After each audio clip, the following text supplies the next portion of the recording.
வணக்கம் ஃப்ரெண்ட்ஸ். ரெகடிகாசி சீரியல்ல என்ன எபிசோட்ல என்ன நடக்குதுன்னு பார்க்கலாம் வாங்க. வீடியோவ நீ தான் வெளியிட்டிருப்பன்னு முத்துக்கு சந்தேகமா இருக்கு. கொஞ்சம் உஷாரா இருந்துக்கோன்னு சிட்டிய எச்சரிச்சுட்டு ரோகிணியும் வித்யாவும் வந்துகிட்டு இருக்காங்க. கொஞ்ச தூரம் வர்ற வித்யா வண்டிய நிறுத்த, "ஏன்டி இங்க நிறுத்துனன்னு?" ரோகிணி கேக்குறாங்க. பட்டுன்னு வண்டிய விட்டு கீழ இறங்குற வித்யா, "ஏன்டி முத்துக்கிட்ட கொஞ்சம் உஷாரா இருன்னு அவன்கிட்ட சொன்னா, அவன் என்னடி என்னைய அக்கவுண்ட்ஸ் வேலைக்கு கூப்பிடுறான்?" அப்படின்னு வித்யா கோவத்தோட கேட்க, "பார்ட் டைம் வேலை தானேடி, வேணா போய் பாரு." அப்படின்னு ரோகிணி சொல்ல, "ஏய், அவன் அக்கவுண்ட்ஸ் எல்லாம் நான் பார்த்தேன்னா நாளைக்கு நான் தான் ஜெயில்ல போய் உட்காரணும்." அப்படிங்கிற வித்யா, "ஆனா எனக்கு ஒண்ணு தோணுதுன்னு சொல்றாங்க." "என்ன தோணுது உனக்கு இப்போ?" அப்படின்னு ரோகிணி கேட்க, "சிட்டி சீக்கிரமா முத்துக்கிட்ட மாட்டிக்குவான்னு நினைக்கிறேன்." அப்படின்னு வித்யா சொல்ல, "ஏன்டி அப்படி சொல்றேன்னு?" ரோகிணி கேக்குறாங்க. "ஏன்னா இவன் ரொம்ப ஓவர் கான்ஃபிடென்ட்ல பேசுறான்டி. என்னமோ பெரிய அறிவாளி மாதிரி பேசுறானே தவிர படு முட்டாளா இருக்கான்." அப்படின்னு வித்யா சொல்ல, "ஏன் அப்படி சொல்றேன்னு?" ரோகிணி கேக்குறாங்க. "அறிவு இருக்கவன் ஏன் இப்படி இருக்க போறான்? ஆனா முத்து அப்படி இல்ல அப்படின்னு வித்யா சொல்ல, "அவன் மட்டும் என்ன பெரிய சயின்டிஸ்டாவா இருக்கான்?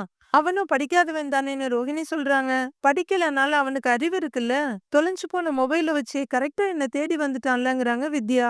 "அது உன்னுடைய கேர்லெஸ்னஸ்." அப்படின்னு ரோகிணி அசால்ட்டா சொல்ல, "இருந்தாலும் என்னைய கண்டுபிடிச்சிட்டான்ல. இந்த சிட்டி மாதிரியெல்லாம் ஒண்ணும் இல்ல. அவன் கொஞ்சம் அறிவாளி தான். இவனை விட பலசாலியும் கூடங்கிறாங்க வித்யா. சரி போதும், அவனை ஓவரா புகழாதன்னு கடுப்பாகுறாங்க ரோஹிணி.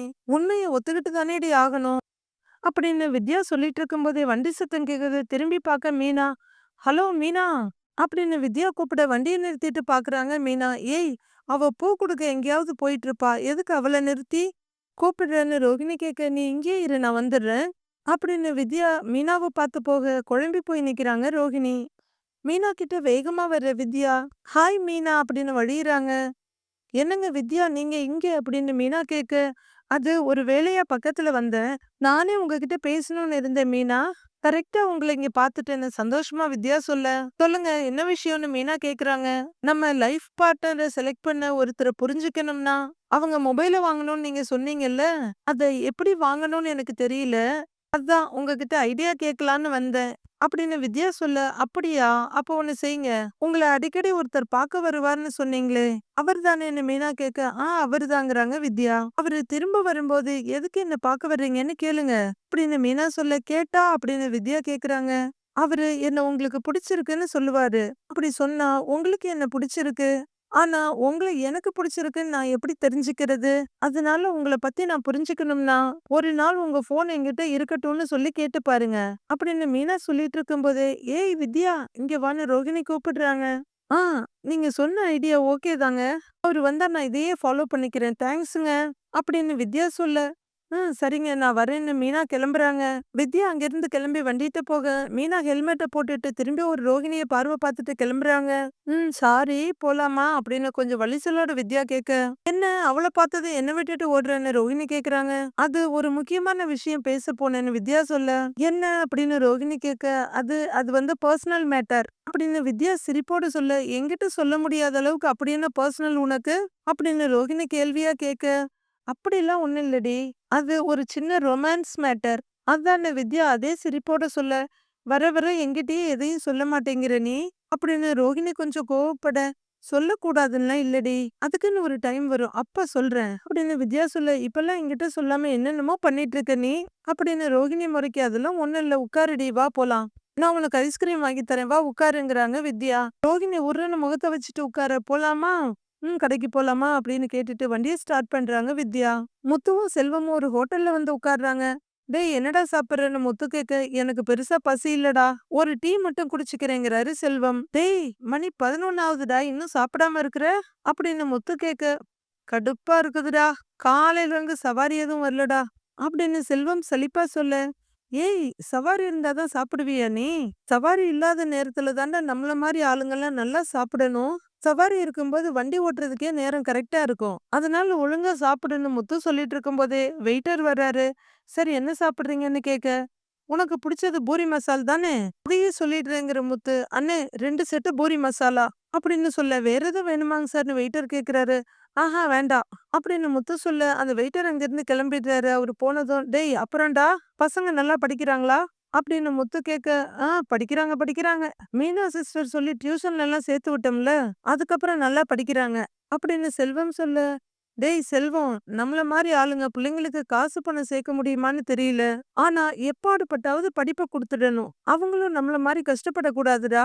அப்படிங்கிற முத்து, சரி இரு நான் வந்துடுறேன்னு எழுந்து போறாரு. செல்வம் மொபைல் எடுத்து பார்த்துட்டு இருக்காரு. நம்ம டிராஃபிக் கான்ஸ்டபிள் அருண் ரெஸ்டாரண்ட் முன்னாடி வண்டிய நிறுத்திட்டு ஹெல்மெட்ட கழட்டி மாட்டிட்டு உள்ளார வர்றாரு. அவரு ஒரு பிளேஸ்ல உட்கார்ந்து மொபைல் எடுத்து பார்த்துட்டு இருக்க, ஹேண்ட் வாஷுக்கு போன முத்து டோர திறந்துட்டு வெளிய வந்து பார்க்குறாரு. பார்த்த உடனே இவர் தான் கண்ல படாரு. அப்படியே ஸ்டன் ஆயி நிக்கிறாரு ஒரு நிமிஷம். அவர பார்த்துக்கிட்டே செல்வத்து பக்கத்துல வந்து உட்கார, வெயிட்டர் 2 பேருக்கும் பொரி மசாலா குடுக்குறாரு. வாங்கி கீழ வச்ச வெயிட்டர் அருண் கிட்ட வர்றாரு. "சார் என்ன சாப்பிடுறீங்க சார்ன்னு?" வெயிட்டர் கேட்க, 2 இட்லி கொண்டு வாங்குறாரு அருண். அவர் இன்னும் மொபைல்லயே முழுகி இருக்க, "டேய் செல்வம், ரோட்ல போகும்போது பார்த்து போடான்னு" கொஞ்சம் சத்தமா சொல்றாரு முத்து. இந்த சத்தத்த கேட்ட அருண் நிமிர்ந்து பார்க்க, ஏன்டான்னு செல்வம் கேக்குறாரு. கஷ்டப்பட்டு உழைக்கிறவன கூட உழைக்க விடாம பண்றாங்க சில பேரு. அவங்களுக்கெல்லாம் தான் தான் பெரிய ஆள்னு நெனப்பு. அப்படின்னு முத்து ஜாடையா அருண பார்த்து சொல்லிட்டு சாப்பிட்டுட்டு இருக்க, அருண் அப்படியே கொஞ்சமா ரைஸ் ஆயிட்டு இருக்காரு. அப்புறம் மறுபடியும் அவரு மொபைல பார்க்க ஆரம்பிக்க, "ஏன்டா செல்வம், சாப்பிட்ட பில்ல நீ குடுப்பியா? இல்ல நான் குடுக்கணுமா?" அப்படின்னு மறுபடியும் சத்தமாவே கேட்க, அருண் ஓரப்பார்வை ஒண்ணு பார்க்குறாரு. "டேய், நானே குடுக்கணும்னு நெனச்சா கூட நீ விடவா போற? நீ தான் குடுப்பேன்னு அடம் பிடிப்பில்ல?" அப்படின்னு செல்வம் இத எதையும் புரிஞ்சுக்காம சொல்ல, "அதுவும் சரிதான். நம்ம விரும்பி குடுக்கறது வேற, மிரட்டி குடுக்க வைக்கிறது வேற இல்ல." அப்படின்னு வம்பிழுத்துக்கிட்டே முத்து சாப்பிட, அருண் அங்கிருந்தே பார்த்துட்டு மறுபடியும் மொபைல்ல முழுகுறாரு. "என்ன இன்னைக்கு எதுவும் கேஸ் கிடைக்கல போல?" அப்படின்னு முத்து சொல்ல, "ஓ, சவாரிய தான் அப்படி சொல்றியான்னு?" செல்வம் கேக்குறாரு. "அதான் அப்பவே சொன்னேன்லடா, இன்னைக்கு என்னன்னு தெரியல. காலையில இருந்து சவாரியே வரலடா." அப்படின்னு செல்வம் சொல்லிட்டு சாப்பிட்டுட்டு இருக்க, "சவாரி வருதோ இல்லையோடா, சும்மாவே கேஸ் போடுறதுக்கு நிறைய பேர் சுத்திக்கிட்டு இருக்காங்க." அப்படின்னு முத்து நக்கல் அடிச்சுட்டு சாப்பிட்டுட்டு இருக்க, அருண் ஒரு பார்வை பார்த்துட்டு மறுபடியும் தொலைஞ்சு போன்ற மாதிரி மொபைல பாக்குறாரு. "அதுவும் சரிதான்டா, அன்னைக்கு கூட நான் பாட்டுக்கு போயிட்டு இருந்தேன். ஏன் வண்டியில புகை வருதுன்னு புடிச்சு ஃபைன போட்டாங்க." அப்படின்னு செல்வம் சொல்ல, "ஏன்டா வண்டியில புகை வராம பின்ன நகையா வரும்? சும்மா காசு பறிக்கணும்ல, அதுக்கு ஏதாவது காரணம் சொல்லணும்ல, அதுதான்." அப்படின்னு முத்து வேணும்னே வம்பிழுத்துட்டு இருக்காரு. முத்து அருண் 2 பேரோட பார்வையும் மோதிக்குது. "யார சொல்ற?" அப்படின்னு செல்வம் கேட்க, "சில பேர் இருக்காங்கடா, சிபாரிசுல இப்ப நிறைய பேர் வேலைக்கு சேர்ந்துடுறாங்க. அவங்களால நேர்மையா வேலை பார்க்கறவங்க இருக்காங்க பாத்தியா, அவங்களுக்கு தான் கெட்ட பேரு. என்ன பண்றது? ஒழுங்கா படிச்சு பாஸ் பண்ணி வந்திருந்தா தெரியும்." அப்படின்னு முத்து விடாம வம்பிழுத்துட்டு இருக்க, அருண் அப்பப்போ ஒரு பார்வை பார்த்துட்டு, "சே போ" அப்படின்ற மாதிரி மொபைல பார்த்துட்டு இருக்காரு. நேர்மையா படிச்சு பாஸ் பண்ணி வர்றாங்க பாத்தியா, அவங்கெல்லாம் எப்பவுமே நேர்மையா நடந்துக்குவாங்க. இந்த அடாவடி பண்றது, சொந்த பகைய வச்சு கேஸ் போடுறது, இவங்கெல்லாம் ஒழுங்கா படிச்சு வராதவங்களா தான் இருப்பாங்க. அப்படின்னு தெனாவட்டா சொல்லி நக்கலா பாக்குறாரு முத்து. அருண் ஃபுல்லா ரைஸ் ஆயிடுறாரு. பிளேட்ட கொண்டு வந்து வெயிட்டர் வைக்க, சட்டுன்னு அதை தட்டி விட்டுட்டு எழுந்து முத்துக்கிட்ட வந்து அவரோட சட்டு காலரை கொத்தா பிடிக்கிறாரு. "என்னடா திமிரான்னு கேட்டு நக்கல் பண்ணிட்டு இருக்க?" அப்படின்னு அருண் கேட்க, கையில எடுத்திருந்த பூரிய ரொம்ப ஸ்டைலா எடுத்து வாய்க்குள்ள வச்சிட்டு இருக்காரு முத்து. கூடவே எழுந்து நிக்கிற செல்வமும், "யார் சார் நீங்க? சட்டைய விடுங்கங்கிறாரு." உடனே, "நீ கொஞ்சம் பேசாம இருன்ற" மாதிரி முத்து கைய காட்டுறாரு. "என்ன சார், பப்ளிக்ல என் சட்டையில கை வைக்கிறீங்க? நான் என் ஃப்ரெண்டு கிட்ட தானே பேசிட்டு இருக்கேன். உங்களுக்கு என்ன வந்துச்சு?" அப்படின்னு முத்து சொல்ல, "ஏய், நீ என்கிட்ட தான் ஜாடையா பேசுறேன்னு எனக்கு தெரியும். என்ன வெறுப்பேத்துறியா?" அப்படின்னு அருண் கேட்க, "எனக்கு வேற வேலை இல்லையா சார்? உங்கள வெறுப்பேத்தி விளையாடுறது தான் என் வேலையா?" அப்படின்னு முத்து அதே நக்கல் சிரிப்போட கேட்க, "ஏய், ஏதோ இன்ஸ்பெக்டர் இருக்காருன்னு தப்பிச்சுக்கிட்டே இருக்க. இந்த மாதிரி திமிரா கிண்டல் அடிக்கிற வேலையெல்லாம் என்கிட்ட வச்சுக்கிட்ட, அப்படியே உன்னைய" அப்படின்னு சொல்லி கைய ஓங்கிட்டு அருண் வர, "என்ன அடிச்சிருவ நீ? இது பொது இடம், பப்ளிக் பிளேஸ், உங்க இடம் கிடையாது." அப்படிங்கிற முத்து, "நான் என் ஃப்ரெண்டு கிட்ட பேசிட்டு இருக்கேன்னு" செல்வத்தோட தோல்ல கைய போட்டு தன் பக்கமா இழுத்துக்கிறாரு. இப்பெல்லாம் இந்த மாதிரி தேவையில்லாம பிரச்சனை பண்ற போலீஸ் இருக்காங்கல்ல, அவங்களெல்லாம் வீடியோ எடுத்து வைரல் பண்ணி விட்டுறாங்க, தெரியும்ல. அப்படின்னு முத்து சொல்லிட்டு இருக்க, கையை இறக்கி இருந்த அருண் சுத்தி பார்க்க, 2, 3 பேர் வீடியோ எடுத்துட்டு இருக்காங்க. "ஏய் இருப்பா, நாங்க பாட்டு சாப்பிட்டுட்டு ஏதோ பேசிட்டு இருக்கிறோம். நீ எதுக்கு தேவையில்லாம வந்து பிரச்சனை பண்ணிட்டு இருக்கன்னு?" செல்வம் கேக்குறாரு. "ஏய், நீ யார்ரா? அவன் கூட சேர்ந்து ஜால்ரா போட்டுட்டு இருக்க?" அப்படின்னு அருண் கேட்க, "ஏங்க, நாங்க ஊர்ல நடக்கிறத பத்தி பேசிட்டு இருக்கோம்." அப்படின்னு சொல்ல, "ஆமா, இவர் பெரிய கலெக்டர், இவர் கமிஷனரு, ஊர் பிரச்சனைய பத்தி பேசுறீங்களா?" அப்படின்னு அருண நக்கலா கேட்க, "ஏன், அவங்க மட்டும் தான் ஊர் பிரச்சனைய பத்தி பேச முடியுமா?" அப்படின்னு செல்வம் கேட்க, "ஏய், இவன் கூட சுத்திக்கிட்டு இருக்காத, இது உனக்கு தான் நல்லதுன்னு" செல்வத்தை பார்த்து வார்ன் பண்றாரு அருண். "அத சொல்றதுக்கு நீ யாரியான்னு?" செல்வம் கோவமா கேட்க, முத்து கெக்கே பிக்கேன்னு நக்கலா சிரிச்சுட்டு, "சார் யூனிஃபார்ம்ல இல்ல, அதான் உனக்கு தெரியல. சார் போலீஸ்டா. இன்னைக்கு தாத்தா பாட்டி கடைய காலி பண்ணி பாட்டியோட மண்டைய உடைச்சு விட்டாரு இல்ல, அந்த போலீஸ் இந்த போலீஸ் தான்." அப்படின்னு முத்து நக்கலா சொல்லிட்டு இருக்க, ஐயோ தெரியாம வாய விட்டுட்டோமாட்டிருக்கேன்னு சங்கடமா பாக்குறாரு செல்வம். அப்பாவிங்கள பார்த்தா போதும் உடனே கேஸ் போட்டுருவாரு அப்படின்னு முத்து ஜாலியா சொல்லிக்கிட்டு இருக்க. டேய் திமிரா காட்டுற, ஒரு நாள் என்கிட்ட மாட்டுவடா அப்படிங்கிற அருண் அங்கிருந்து கிளம்பி 2 ஸ்டெப் வர்றாரு. மறுபடியும் பர்ஸ்ல இருந்து பணத்தை எடுத்து டேபிள் மேல வச்சுட்டு அவரு பாட்டுக்கு போயிட்டே இருக்காரு. பாவம் சாப்பிட வந்துட்டு சாப்பிடாமயே போறாரு. அவரு வெளிய போன உடனே, "டேய் போலீஸா? இத ஏன்டா முதல்லயே சொல்லல? இந்த ஆள் தான் உன் கார தூக்குனதா? இதான் அவர போட்டு கலாய்ச்சிட்டு இருக்கியா?" அப்படின்னு படபடப்பா செல்வம் கேக்குறாரு. "ஏய் கலாய்க்கலாம் இல்லடா. அவர்தான் தேவையில்லாம நம்ம ரூட்ல வந்துட்டு இருக்காப்ல." அப்படின்னு முத்து சொல்ல, "டேய் போலீஸ் கிட்ட எல்லாம் வம்பு வேணாம்டா. அப்புறம் நம்மளால பொழைக்க முடியாதுடாங்கிறாரு செல்வம். "டேய் இப்படி பயப்படுறதுனால தான் இந்த மாதிரி ஆளுங்கெல்லாம் ஓவரா ஆடுறாங்க." அப்படின்னு முத்து சொல்லிட்டு இருக்க செல்வத்தோட மொபைல் ரிங் ஆகுது. "என்னடா நீ?" அப்படின்னு சொல்லிட்டு மொபைல் எடுக்குறாரு. "ஹலோ சொல்லுங்க. சரிங்க சார். சரி சார் நான் வந்துடுறேன். இதோ உடனே வந்துடுறேன்." அப்படின்னு செல்வம் பேசிட்டு போன வைக்கிறாரு. "டேய் முத்து சவாரிக்கு கால் பண்றாங்க." அப்படின்னு சொல்லு. நீ கிளம்புங்கிறாரு முத்து. "டேய் நீ சாப்பிடு சேர்ந்து போலான்னு" செல்வம் சொல்ல. "இல்ல சவாரி வரலன்னு இவ்வளவு நேரம் நீ புலம்பிக்கிட்டு இருந்தல்ல, நீ கிளம்பி போன" முத்து சொல்ல. "சரிடா நான் வரேன்னு" செல்வம் கிளம்புறாரு. மறுபடியும் உட்கார்ந்து சிரிச்சுக்கிட்டே திவ்யமா தின்னுட்டு இருக்கிறாரு முத்து. வெளியே வந்த அருண் வண்டியை ஸ்டார்ட் பண்ண ட்ரை பண்ணிட்டு இருக்க செல்வம் போறாரு. அவரை திரும்பி பாக்குறாரு. செல்வம் காரை ஸ்டார்ட் பண்ணிட்டு கிளம்ப நம்பரை நல்லா நோட் பண்ணிட்டு அருணும் வண்டியை ஸ்டார்ட் பண்ணிட்டு கிளம்புறாரு. பூக்கடையில சீதாவும் அவங்க அம்மாவும் நிக்க மீனா அங்க வர்றாங்க வண்டியில. "வா மீனான்னு" சொல்லிட்டு அவங்க அம்மா வர, "பூ கேட்டு இருந்தல்லம்மா?" அப்படின்னு மீனா சொல்ல, அப்படின்னு சொல்லி வண்டியில இருந்து எடுத்துட்டு அவங்க அம்மா போறாங்க. சீதா பாக்ஸ் திறந்து உள்ள இருந்து எடுக்கறாங்க. 2 பேரும் பூவை எடுத்து வச்சிட்டு இருக்க வண்டியை நிறுத்திட்டு வர மீனா, "நீ இன்னும் வேலைக்கு போகலையா சீதான்னு?" கேக்குறாங்க. "இல்லக்கா இனிமே தான் போகணும்" அப்படின்னு சீதா சொல்லிட்டு பூவை கொட்டிட்டு இருக்க. "சத்யா காலேஜுக்கு போயிட்டான்லம்மா?" அப்படின்னு மீனா கேக்குறாங்க. அவனுக்கு இன்னைக்கு லீவு தான். யாரோ ப்ரொஃபஸரை பாக்குறதுக்காக போயிருக்கான்" அப்படின்னு அவங்க அம்மா சொல்ல. "ஆமா இன்னைக்கு ஏதோ 2 ஆர்டர் இருக்குன்னு சொன்னேன்ல" அப்படின்னு மீனா கேட்க. "ஆமா மீனா இன்னும் கொஞ்ச நேரத்துல பூ வாங்க வந்துருவாங்க. அப்புறம் சத்யா சொன்னா உன் மாமியார் கிட்ட இருந்து காசு எடுத்தான்ல, அந்த வீடியோவை யார் வெளியிட்டதுன்னு நீங்க தேடிக்கிட்டு இருக்கதா சொன்னா" அப்படின்னு அவங்க அம்மா சொல்ல. "ஆமாமா அவரோட தொலைஞ்ச போன் கிடைச்சிடுச்சு. அத வச்சு யார் அதை எடுத்திருப்பா, யார் அந்த வீடியோ வெளியே விட்டுருப்பாங்கன்னு அவர் தேடிக்கிட்டு இருக்காரு" அப்படின்னு மீனா சொல்ல. "எதுக்குடி அந்த பிரச்சனை தான் முடிஞ்சிருச்சுல்ல" அப்படின்னு அவங்க அம்மா சொல்றாங்க. "அதை அப்படியே விட வேண்டியதுதானே" அவங்க கேட்க. "அதை எப்படிமா விட முடியும்? சத்யாவை வேணும்னு மாட்டி விட்டுருக்காங்கல்ல, அது யாருன்னு தெரிஞ்சுக்கணும்ல" அப்படின்னு சீதா சொல்ல. "அது யாருன்னு தெரிஞ்சுக்கிட்டு இனிமே நம்ம என்ன பண்ண போறோம்? பட்ட அவமானம் எதுவும் இல்லைன்னு ஆயிடுமா?" அப்படின்னு அவங்க அம்மா சொல்ல. "நம்மள அவமானப்படுத்தணும்னு தான் வேணும்னே யாரோ பண்ணியிருக்காங்க. அது யாருன்னு தெரிஞ்சுக்கணும்ல" அப்படின்னு மீனா சொல்ல. "எப்படியும் அந்த சிட்டி வேலையா தான் இருக்கும்" அப்படின்னு சீதா சொல்ல. "கண்டிப்பா இதுல அவன் இருக்கான். ஆனா அவனுக்கு யாரோ உதவி பண்ணியிருக்காங்க. அது யாருன்னு தான் தேடிக்கிட்டு இருக்கோம். சீக்கிரம் கண்டுபிடிச்சிருவோங்கிறாங்க மீனா. அப்படின்னு தலையாட்டுற சீதா. "அம்மா டைம் ஆச்சு நான் கிளம்புறேன்" அப்படின்னு சொல்லிட்டு கீழே இருக்க பைய எடுக்க. "ஏய் சீதா நீ 2 மணிக்கு தானே போகணும்னு சொன்ன" அப்படின்னு அவங்க அம்மா கேட்க. "இல்லம்மா ஹாஸ்பிட்டல்ல ஒரு அம்மாவை அட்மிட் பண்ணியிருக்காங்க. அவங்கள நான் தான் பாத்துக்கிட்டு இருக்கேன்" அப்படின்னு சீதா சொல்ல. "ஏய் நீ கணக்கு வழக்கு வேலைக்கு தானே போற, ஏதோ நர்ஸ் வேலைக்கு போற மாதிரி பேசிட்டு இருக்கேன்னு" அம்மா கேக்குறாங்க. "இல்லம்மா அந்த அம்மாவை கூட இருந்து பாத்துக்க யாருமே இல்ல. அவங்க பையன் தான் வந்து சேர்த்தாரு. அவரு போலீஸா இருக்காரு. அவரு அவங்க அம்மாவை சேர்க்கும் போது அவசரமா வேலை இருக்குன்னு யாரோ அவரு கூப்பிட்டாங்க. ஹெல்ப் பண்ண வேற யாரும் இல்ல. என்ன பண்றதுன்னு தெரியாம முழிச்சாரு. அவங்கள நான் பாத்துக்கிறேன் நீங்க போயிட்டு வாங்கன்னு சொன்னேன். இப்ப அவங்கள நான் தான் பாத்துக்கிட்டு இருக்கேன்" அப்படின்னு சீதா சொல்ல. நல்ல விஷயம் தாண்டி பண்ணிருக்க" அப்படின்னு அவங்க அம்மா பாராட்டுறாங்க. இன்னைக்கு அவங்களுக்கு கொஞ்சம் டெஸ்ட் எல்லாம் எடுக்கணும். இந்த அம்மா தனியா இருப்பாங்க. நான் தான் அவங்க கூட போய் இருக்கணுமா" அப்படின்னு சீதா சொல்ல. "அது வரைக்கும் பாத்துக்கிட்டே நின்ன மீனா, முன்ன பின்ன தெரியலனாலும் அவங்களுக்கு உதவுற பாத்தியா? நம்ம அப்பாவோட குணம் உனக்கு அப்படியே இருக்குங்கிறாங்க மீனா அவங்க தோல்ல கைய வச்சு. "ஆமாண்டி உன் அப்பா கூட இப்படிதான். யாராவது உதவின்னு கேட்டா இருக்கிற வேலையை கூட விட்டுட்டு அப்படியே ஓடிருவாரு" அப்படின்னு அவங்க அம்மாவும் சொல்லிட்டு இருக்க. "சரி நான் கிளம்புறேன்" அப்படின்னு சொல்லி சீதா கிளம்ப போறாங்க. "ஒரு நிமிஷம்" அப்படிங்கிற மீனா வண்டிக்கிட்ட வந்து பர்ஸ் எடுத்து வரும்போது, "வடபழனி முருகன் கோவிலுக்கு போயிட்டு வந்தேன். இந்த விபூதி அந்த அம்மாவுக்கு வச்சு விடு" அப்படின்னு மீனா எடுத்து கொடுக்க. வாங்கிக்கிற சீதா. "சரிக்கா நான் கிளம்புறேன்" அப்படிங்கிறாங்க. "நான் கொண்டு வந்து விடவான்னு" மீனா கேட்க. "இல்லக்கா நான் பஸ்ல போய்க்கிறேன் பிரச்சனை இல்லைங்கிறாங்க சீதா. "சரி பார்த்து போயிட்டு வான்னு" மீனா சொல்ல. தலையாட்டிட்டு வரேம்மான்னு அம்மா கிட்ட சொல்லிட்டு கிளம்புறாங்க சீதா. அவங்களும் பார்த்து போயிட்டு வான்னு சொல்லிட்டு இருக்க. மீனா அப்படியே பார்த்துக்கிட்டே பக்கத்துல வந்து நிக்கிறாங்க. மீனா சீதா படிப்பை முடிச்சுட்டு வேலைக்கு போயிட்டு இருக்கா. பாக்குறவங்க எல்லாம் பொண்ணுக்கு எப்ப கல்யாணம்னு கேட்க ஆரம்பிச்சிட்டாங்க அப்படின்னு அவங்க அம்மா சொல்ல. அது வரல சந்தோஷமா இருந்த அவங்க மூடு மாறிடுது. அதான் ஒரு வரன் வந்துச்சு. சத்யா பிரச்சனை நடந்து அவங்க ஓடிட்டாங்க அப்படின்னு மீனா சொல்ல. "அதுக்காக நாமளும் எதுவும் பார்க்காம இருக்க முடியாதுல்ல" அப்படின்னு அவங்க அம்மா சொல்றாங்க. "தெரிஞ்சவங்க கிட்ட எல்லாம் சொல்லி வைப்போமா. சீதா மனசுக்கு கண்டிப்பா ஒரு நல்ல மாப்பிள்ளை சீக்கிரமா அமைவாரு" அப்படின்னு கல்யாண மாலை ரேஞ்சுக்கு சொல்லிட்டு இருக்காங்க மீனா.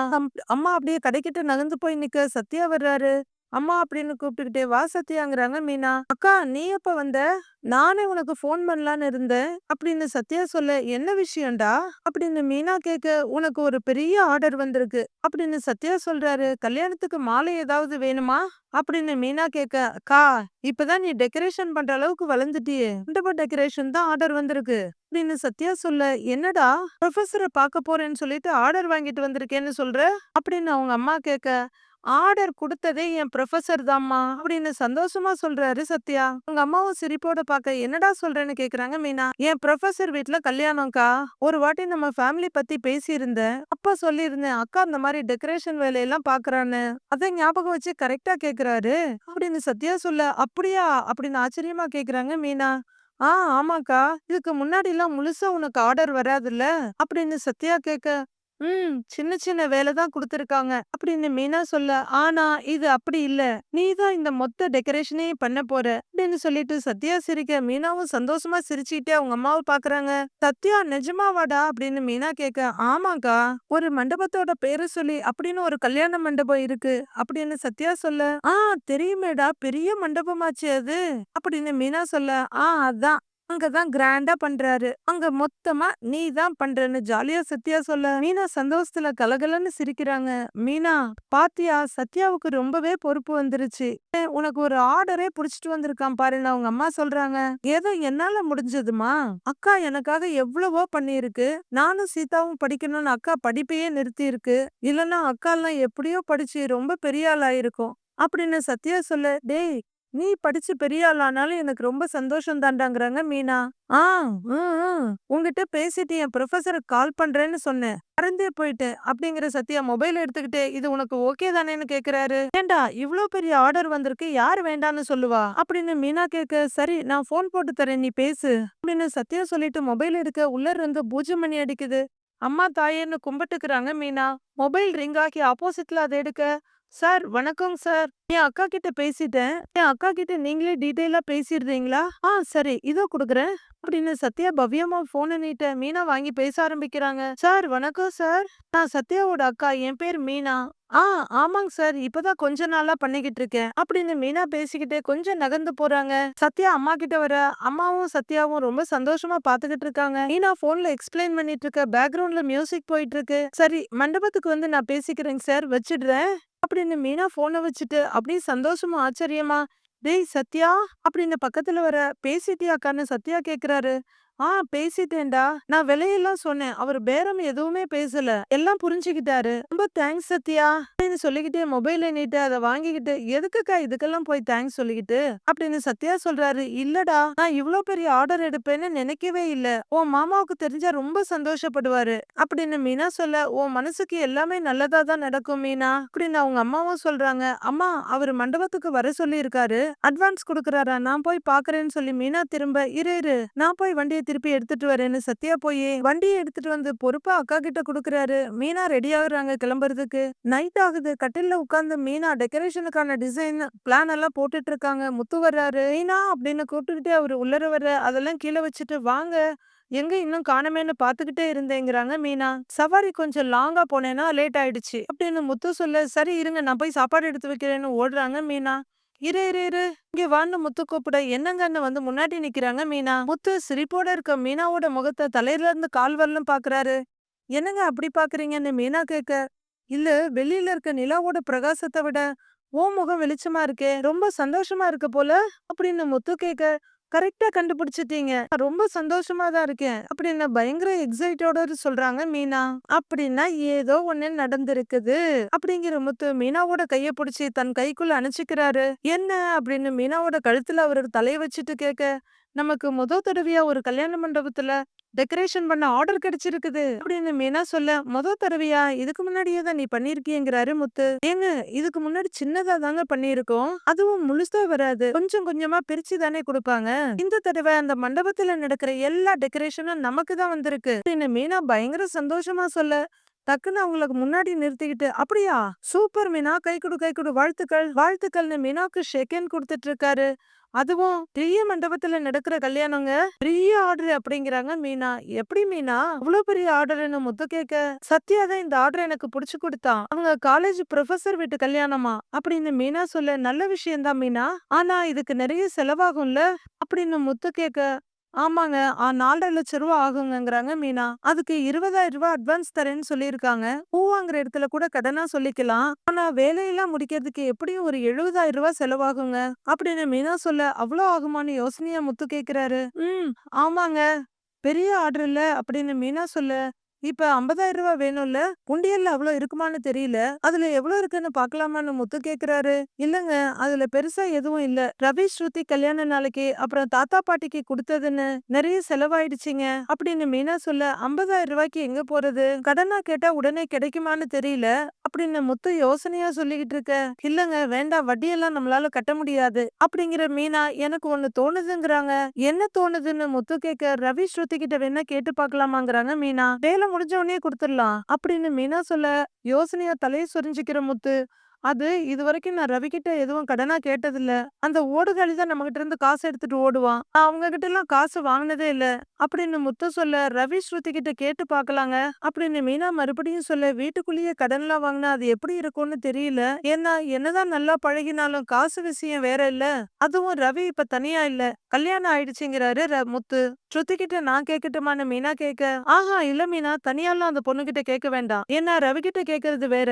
நம்ம கேட்டு 2 பேரும் இல்லன்னு சொல்லிட்டாங்கன்னா." அப்படின்னு முத்து சங்கடமா சொல்ல, "தர்றதும் தராததும் அவங்களோட விருப்பம். ஆனா நாம ஒரு தடவை கேட்டு பார்க்கலாமேங்க.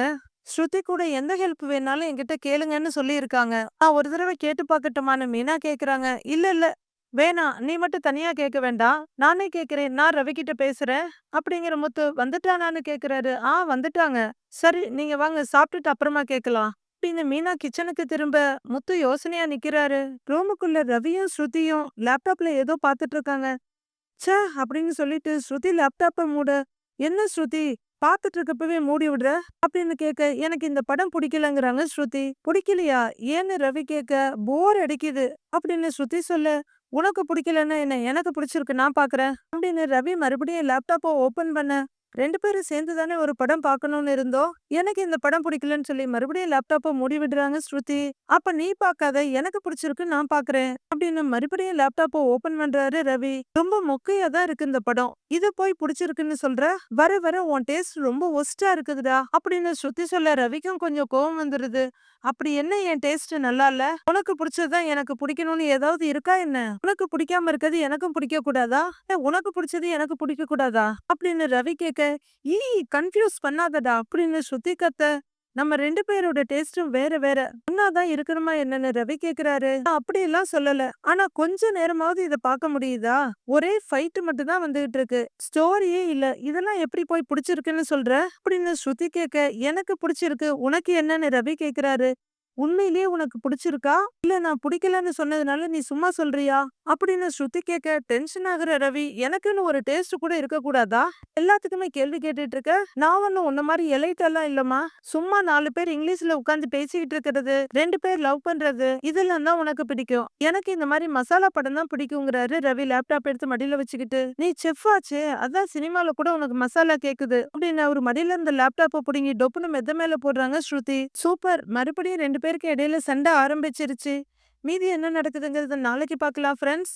நாளைய ப்ரோமோவுல, "நான் பூ கட்டுறதுனால என் மாமியார் என்ன மதிக்கிறது இல்ல. ரொம்ப திமிரா என்கிட்ட பேசுறாங்க. அவங்க கொட்டத்த அடக்குறதுக்கு தான் நான் வேலைக்கு போறேன்னே சொல்றா." அப்படின்னு சிந்தாமணி விஜயா கிட்ட டான்ஸ் கிளாஸ்ல ஏத்தி விட்டுட்டு இருக்காங்க.